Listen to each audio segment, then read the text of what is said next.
हाँ तो यार, कैसे हैं आप सब लोग।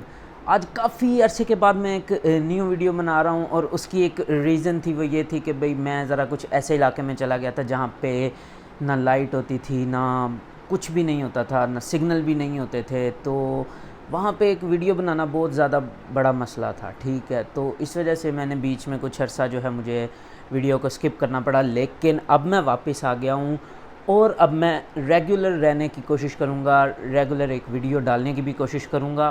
तो आप लोगों ने भी कोशिश करनी है कि आप लोग मेरे साथ जितना हो सके वो यानी कि कोऑपरेट करें और मेरी वीडियो पूरी देखा करें। चैनल को सब्सक्राइब नहीं किया हुआ तो चैनल को भी सब्सक्राइब कर दें। और ये वीडियो अगर पसंद आती है, और ज़रूर आएगी, क्योंकि काफ़ी अरसे के बाद भी बना रहा हूँ तो मुझे टॉपिक नहीं था मिल रहा। अब टॉपिक मैंने ढूंढा है, वो वाकई ही एक एक्साइटिंग टॉपिक है। और टॉपिक जो है वो है मेड इन पाकिस्तान फ़ोन्स के बारे में। यानी कि इसके फ़ायदे भी मैं आप लोगों को बताऊंगा, कौन कौन सी कंपनियां आ रही हैं, क्या हो रहा है उसके बारे में भी बताऊंगा, और सबसे बड़ी कंपनी जो सैमसंग है उसके बारे में भी बताऊंगा। तो जल्दी से वीडियो शुरू करते हैं।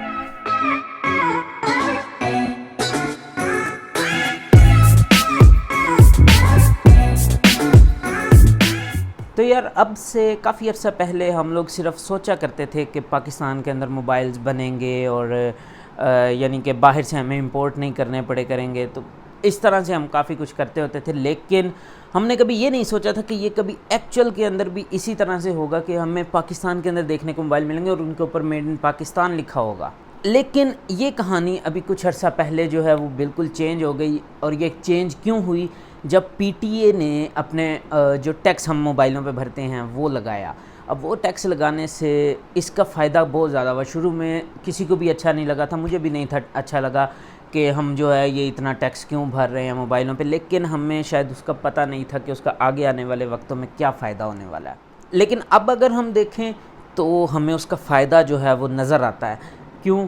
क्योंकि काफ़ी सारी कंपनियों ने अब इंटरेस्ट शो करवाया। उन्हें भी पता लगा कि पाकिस्तान की मोबाइलों की मार्केट है, उसका ये सिस्टम है, इस तरह से चलती है, उनके रूल्स एंड रेगुलेशंस हैं और इतने मोबाइल यूज़र्स हैं। तो और फिर अभी काफ़ी सारे पाकिस्तान के अंदर मोबाइल यूज़र जो हैं वो फ़ीचर फ़ोन यानी कि छोटे बटनों वाले फ़ोन इस्तेमाल करते हैं। तो उनको भी अब स्मार्टफ़ोन के ऊपर लाना है। तो अब सारी कंपनियां ये कोशिश कर रही हैं कि जब वो शिफ्ट करें स्मार्टफ़ोन पे तो वो हमारी कंपनी के स्मार्टफ़ोन पे शिफ्ट करें। और उससे फ़ायदा ये होगा कि वो फिर एक बंदा एक ब्रांड का कस्टमर बन जाता है, उन्हें उसकी आदत हो जाती है इस्तेमाल करने की कि इसको किस तरह से इस्तेमाल करना है।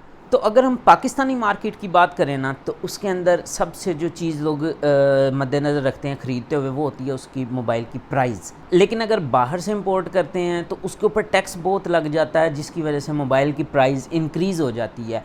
तो इसका हल अब कंपनियों के पास मेन यही है कि वो मैन्युफैक्चरिंग को, असेंबलिंग को पाकिस्तान के अंदर स्टार्ट करें।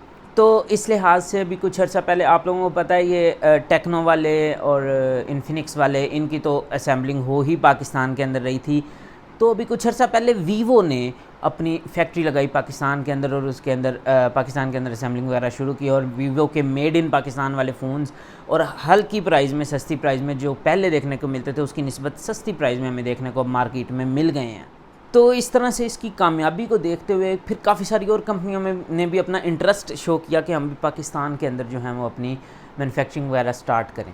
तो उसके लिए अब सबसे बड़ा नाम जो एंड्रॉयड वर्ल्ड में आता है वो है सैमसंग का। तो सैमसंग ने जो है वो अब अपना इंटरेस्ट शो करवाया है कि हम पाकिस्तान के अंदर अपनी जो है वो मैन्युफैक्चरिंग करना चाहते हैं। तो मैन्युफैक्चरिंग नहीं, सॉरी, असेंबलिंग करना चाहते हैं। अब असेंबलिंग करेंगे वो पाकिस्तान के अंदर, उसके लिए उन्होंने जो है वो इंटरेस्ट शो करवाया है और उसके लिए वो पाकिस्तान के अंदर इन्वेस्टर्स के साथ अब बातचीत भी कर रहा है। और अगर हम बात करें कि ये कब तक जो है वो पॉसिबल है कि इसकी असेंबलिंग पाकिस्तान के अंदर स्टार्ट हो जाएगी, तो सैमसंग इसके लिए काफ़ी जल्दी कर रहा है। तो अभी उन्होंने कहा है कि हम इसी साल के आखिरी क्वार्टर में, यानी कि आखिरी 3 महीनों के अंदर, हम अपनी असेंबलिंग पाकिस्तान में सैमसंग फ़ोन्स की शुरू कर रहे हैं। तो अगर ये स्टार्ट होती है तो हम ये एक्सपेक्ट कर सकते हैं कि 2022 में ही, यानी कि ज़्यादा दूर नहीं, अगले ही साल हमें सैमसंग के मेड इन पाकिस्तान फ़ोन्स भी जो हैं वो मार्केट में देखने को मिल जाएंगे। और उसकी प्राइस पहले की निस्बत यानी कि बहुत ज़्यादा कम नहीं होगी, लेकिन काफ़ी जो टैक्स वगैरह लगते थे वो अब नहीं लगा करेंगे। तो जिस तरह वीवो के फ़ोन्स की प्राइसेस कम हुई हैं, उस तरह इनकी भी कम हो जाएंगी और पाकिस्तान के लोगों को इससे नौकरियां भी मिलेंगी। जब एक नई फैक्ट्री आएगी पाकिस्तान के अंदर लगेगी, असेंबलिंग प्लांट लगेगा, तो ये एक काफ़ी अच्छी न्यूज़ है। हर लिहाज से, जिस लिहाज से भी देखा जाए, ये काफ़ी अच्छी न्यूज़ है, क्योंकि सैमसंग कोई छोटी कंपनी नहीं है, ये काफ़ी बड़ी कंपनी है। बहुत बड़ी बड़ी कंपनियों में इसका नाम, बल्कि बहुत बड़ी, क्या एंड्रॉयड की सबसे बड़ी कंपनी ही सैमसंग है। बस तो यार अब ये काफ़ी एक्साइटिंग टाइम्स चल रहे हैं। अब देखते हैं कि बाकी कंपनियां जिस तरह के ओप्पो हो गई, इन लोगों का, या शाओमी वगैरह का, जो पाकिस्तान के अंदर मोबाइल ज़्यादा चल रहे हैं, ओप्पो वगैरह, शाओमी वगैरह, वीवो तो लग गई है ना, तो इनका हम देखते हैं। वीवो, सैमसंग, ओप्पो और शाओमी, यही ज़्यादा ब्रांड्स जो हैं वो पाकिस्तान के अंदर चलते हैं।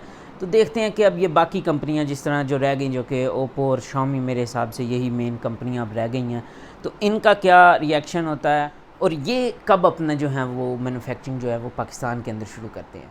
ओके गाइज़, तो आज के लिए इतना ही। उम्मीद है कि आप लोगों को वीडियो पसंद आई होगी, और अगर पसंद आई है तो इसको लाइक कर दीजिएगा और चैनल को ज़रूर सब्सक्राइब कर दीजिएगा, और साथ लगा बेल आइकन भी दबा दीजिएगा जैसे ही, ताकि मैं न्यू वीडियो डालूँ तो आप लोगों को उसका नोटिफिकेशन आ जाए। ओके गाइज़, तो मिलते हैं नेक्स्ट वीडियो में, तब तक के लिए पीस आउट।